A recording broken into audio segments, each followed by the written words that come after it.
आम आदमी पार्टी की सबसे मुश्किल लड़ाई, कांग्रेस में कॉन्फिडेंस की कमी और बीजेपी। जाने दिल्ली चुनाव में कहां खड़ी हैं तीनों पार्टियां।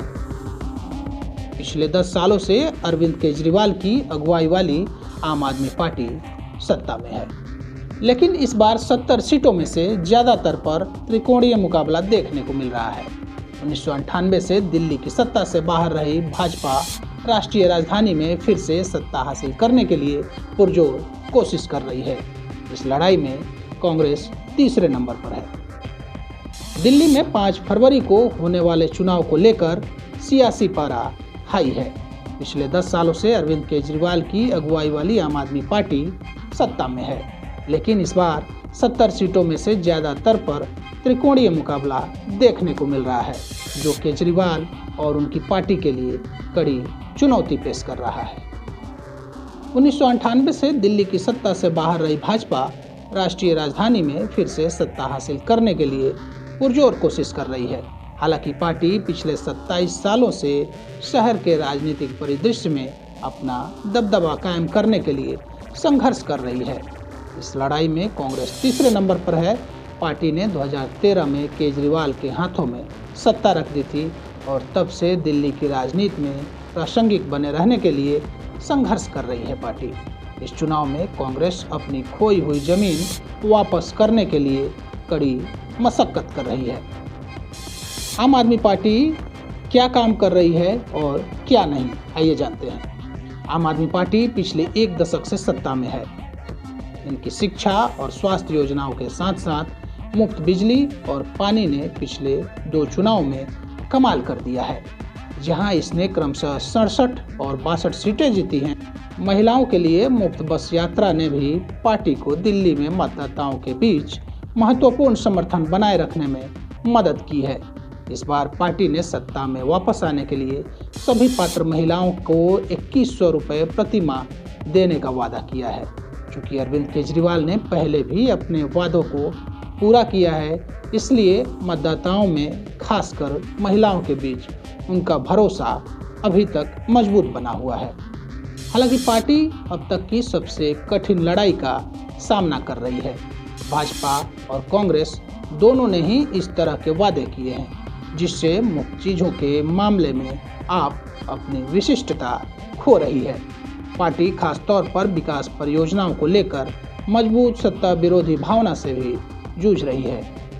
कई मतदाता प्रदूषित पानी और खराब सड़क की स्थिति से असंतुष्ट हैं। इसके अलावा आपके कई नेता भ्रष्टाचार के आरोपों का सामना भी कर रहे हैं। इसलिए सत्ता विरोधी लहर और विपक्ष के आक्रामक वादों का संयोजन पार्टी के लिए गंभीर चुनौतियां पेश कर रहा है। एक ओर जहां भाजपा ने पहुंच बढ़ाई, लेकिन केजरीवाल का मुकाबला करने वाला चेहरा उनके पास नहीं है। भाजपा इस चुनाव में न केवल अपनी ताकत के दम पर, बल्कि आपके गढ़ों को भी निशाना बनाकर चुनाव लड़ रही है। आम आदमी पार्टी को झुग्गी बस्तियों का समर्थन हासिल था। हालांकि इस बार भाजपा अपने पार्टी कार्यकर्ताओं और संघ परिवार के सहयोगी संगठनों के जरिए इन क्षेत्रों में पैठ बना रही है। पार्टी आम आदमी सरकार पर अपने मूल मतदाताओं को पीने का पानी और उचित सड़क जैसी बुनियादी सुविधाएं मुहैया कराने में विफल रहने का आरोप लगा रही है। भाजपा ने इस बार विभिन्न मतदाता वर्गों में बेहतर पैठ बनाई है, लेकिन आपके अरविंद केजरीवाल का मुकाबला करने वाला कोई भी विश्वसनीय चेहरा नहीं है। विभिन्न निर्वाचन क्षेत्रों में कई वरिष्ठ नेताओं को मैदान में उतारने के बावजूद पार्टी ने उनमें से किसी को भी अपने मुख्यमंत्री पद के उम्मीदवार के रूप में पेश नहीं किया है। अंदरूनी सूत्रों का मानना है कि राज्य इकाई के भीतर गुटबाजी सबसे बड़ी चिंता का विषय बना हुआ है। यही वजह है कि पार्टी बार बार दिल्ली जीतने में विफल रही है।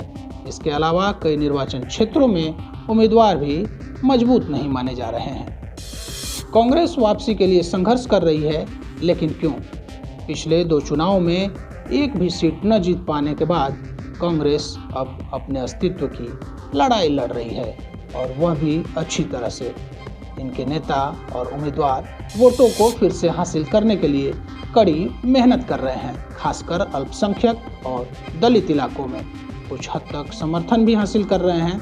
पार्टी लगभग 2 दर्जन सीटों पर ध्यान केंद्रित कर रही है और इन निर्वाचन क्षेत्रों में अच्छा समर्थन हासिल करने के लिए अपने राष्ट्रीय और क्षेत्रीय नेताओं के माध्यम से आक्रामक तरीके से प्रचार कर रही है। कांग्रेस कड़ी मेहनत कर रही है, लेकिन अभी भी मतदाताओं को यह समझाने में असमर्थ है कि वह आम आदमी पार्टी और बीजेपी का एक व्यवहार विकल्प हो सकती है। यहाँ तक कि पार्टी के समर्थक भी मानते हैं कि भले ही यह प्रदर्शन में सुधार कर सकती है, पिछले चुनाव में केवल 4.5% वोट शेयर से महत्वपूर्ण वृद्धि करते हुए सीटें जीतना पूरी तरह से एक अलग चुनौती है। मतदाताओं, समर्थकों और यहाँ तक कि कई उम्मीदवारों के बीच आत्मविश्वास की कमी इस चुनाव में पार्टी की संभावनाओं के लिए हानिकारक साबित हो रही है। आपको हमारा यह कैसा लगा, कमेंट बॉक्स में अपने कीमती सलाह सुझाव अवश्य दें। आपके सलाह सुझाव कमेंट हमारा मार्गदर्शन करते हैं। हमसे जुड़ने के लिए बहुत बहुत धन्यवाद। आभार। नमस्कार।